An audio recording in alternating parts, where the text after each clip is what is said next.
অনেক দিন থেকে আমার একটি পাহাড় কেনার শখ, কিন্তু পাহাড়কে বিক্রি করে আমি জানি না।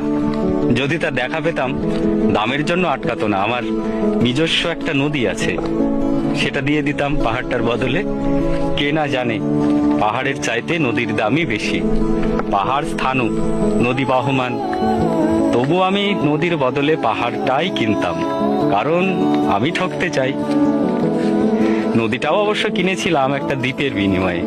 ছেলেবেলায় আমার বেশ ছোট্টখাটো ছিমছাম একটা দ্বীপ ছিল, সেখানে অসংখ্য প্রজাপতি। শৈশবে দ্বীপটি ছিল আমার বড় প্রিয়। আমার যৌবনে দ্বীপটি আমার কাছে মাপে ছোট লাগলো। প্রবাহমান ছিপছিপে তন্নি নদীটি বেশ পছন্দ হলো আমার। বন্ধুরা বলল, ওইটুকু একটা দ্বীপের বিনিময়ে এত বড় একটা নদী পেয়েছিস, খুব জিতেছিস তো মাইরি। তখন জয়ের আনন্দে আমি বিহ্বল হতাম।